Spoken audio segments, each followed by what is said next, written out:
What's up, everybody, and welcome back to my channel.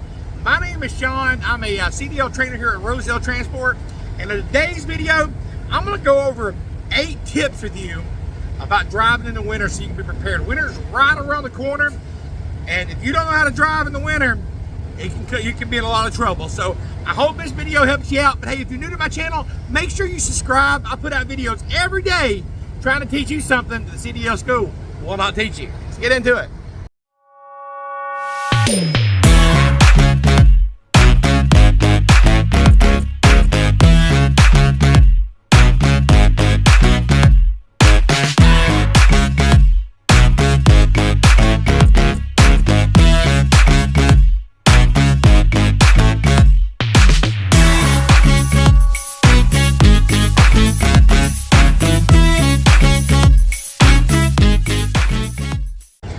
So let's get into it now. Number 1 tip that I can give to you about driving in the winter is just to slow down. Don't go as fast as you did this summer, running back to them sunshine states. Slow it down and take it easy. Y'all don't have to go slow. There's ice, there's slush, there's snow. You know, visibility is going to be a little different. So just take it slow. Number 2, you want to increase your following distance. Now, I know right now drivers are driving right on packs. They do it in the summertime, which is very deadly, especially in the wintertime. I always keep my distance back from trucks anyway. That's one way to be a safe driver, is to keep your distance. I don't like following nobody anyway. I see all these super truckers out here riding the packs. They might get away with it sometime, but what's going to happen? It's going to be deadly for them this winter. Ice is going to hit. Somebody else is going to spin out, and they're not going to be able to stop. And it's going to be bam, bam, bam, bam, bam, bam. Multiple pile-ups. Keep your distance. Keep back from everybody. You know what I'm saying? Four-wheelers, cars going around you. Pay attention. Watch your surroundings and have your way out. Don't get too close to this person. Don't get too close to this person. Especially in the snow, especially in the ice. When it's raining, same thing. Don't go too fast for conditions. Increase your following distance. Number 3. You gotta be smooth driving. You know what I'm saying? Be smooth. You say, what are you talking about being smooth? Be smooth. What I mean by being smooth, drivers, is be smooth.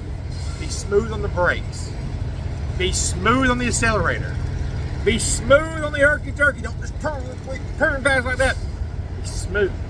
Keep everything smooth and all movements as smooth as you can. So I call it keep it smooth. Number 4. We're going to be prepared.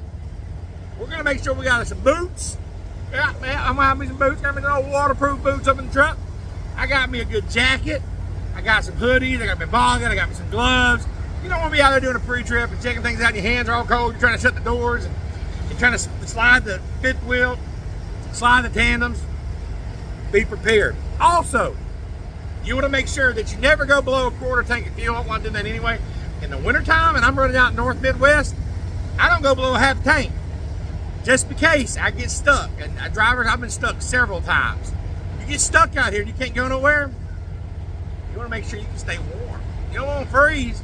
I want to make sure I'm going to be as comfortable as possible. I might have me some old chili up there, you know what I'm saying? I get stuck, I might have me a pot of chili cooking, I'm going to have TV going, you know what I'm saying? And it's going to be all right. I'm going to be listening to Here Comes Santa Claus, Here Comes Santa Claus, right down Santa Claus Lane. You know what I'm saying? It's gonna be all right. I'm gonna watch the snow fall, and I'm not gonna get all upset about it because I've got plenty of stuff. I've got my toilet bucket. I've got my, garbage bags. If I gotta take a poopy or something, you know what I'm saying? I ain't gonna be worried about it. I could be putting me in the slap middle of Wyoming. I'm gonna be fine. Now, I also got extra blankets. I've got overalls. I have a lot of different things because I want to make sure that I'm prepared. Flashlights. I got everything that I need. Extra batteries for my phone, you know what I'm saying? Extra chargers for my phone. My phone's so stay. Keep your electronics charged. You know what I'm saying? Especially in the winter, just in case your truck don't have any power system. You might gotta call somebody. Be prepared, drivers, as best you can. All right, number 5. You want to check your weather conditions. Always check your weather conditions. Listen to the radio, watch the news, see where the storm's coming. You might want to stop ahead of time, or you might want to get on somewhere a little further and get ahead of it. Pay attention to certain weather patterns and you'll learn exactly what to do and when to do it. Sometimes it just comes on suddenly, and that brings me to number 6, okay? when you're driving, you want to watch out for black ice. Now, how do you know if the road's freezing over? When you're driving, this is an old school truck driver trick right here that I was taught. You'll see slush coming up from the wheels. When that slush is coming up, it's okay to spray. It ain't frozen. But you start watching, all of a sudden that spray goes away. The road's freezing up. Now, drivers, you start jackknifing, you start slipping and sliding, and see people. I cannot stand when super truckers get out and they'll slow down to 10 miles an hour and I think, I'm going to drive all night at 15 miles an hour. You can get 100 miles.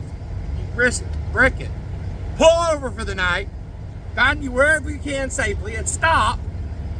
And then by the next morning, it'll probably be fixed. They'll come in there with machines, and they'll come in there with snow plows and salt the roads, especially up north. Now down south where I live, Feds in Alabama, you screwed, because we ain't ready. You know what I'm saying? But most of the places going to be up there in the northwest, northeast where I travel at, out west. They're going to try to be prepared. But then you got these big blizzards that come through like Wyoming, and they come through North Dakota and stuff. You got to be prepared for that stuff. But be careful with bridges. When you go over bridges, I don't hit my brakes going over bridges. Underpasses. They freeze quicker than the road. You'll see signs. You say, well, why does that bridge, Sean? Why is it concrete? Why does it freeze different? It's because there's no ground under it to insulate it, so it freezes first. It's a good CDL tip right there for you. All right, number 7 is going to be lighting. Lighting, is that the word I'm looking for? Yeah, lighting. You want to make sure all your lights, well, you should do that anyway with your pre-trips, but especially in the wintertime, make sure they all are working. And sometimes, Thomas Morgan got working, he said he always gets out, he cleans his lights every morning, gets the dust and stuff off his trailer, which is a great tip to do. But especially in the winter, you get a lot of salt, smudge on it. Keep that stuff clean, get you some paper towels and some Windex or whatever, and clean those lights so people can see you. You don't want nobody running into you either. You don't want to run anybody, but you don't want nobody running into you also. And number 8 is take breaks. Fatigue is a killer out here, drivers. When you're tired, you can pull over. Take breaks is when fatigue, you're slow to reaction, you're slow, it's easy to make mistakes easier. So slow it down, increase your following distance, be smooth, be prepared, check the weather conditions, watch out for black ice, and clean your lighting. And number 8, take breaks. Those are my 8 tips for you today. Staying safe in the wintertime. Hey, if it helps you out, let me know in the comments. Make sure you subscribe to my channel. And by the way, if you're an experienced driver, you're looking for a great company, you need to call the number at the bottom of the screen, 706-226-1003. Ask for Tina. Tell me boy Sean sent you. Come over here, let's get trucking. They got a $4,500 sign-on bonus. Most equipment's brand new. They got a lot of drop and hook runs. I'd say about 88% drop and hook, which means you can get miles and still get home. I had a driver, they said, you know what? I go home every week, but I get about 3,000 miles in 5 days. That's right. You can do that here at Rosedale. You ain't got to run 300 and 400 mile days. They have a lot of drop and hook, a lot of freight. I don't know why you ain't called yet. Make sure you tell them I sent you. Trailer Life Sean. Get it.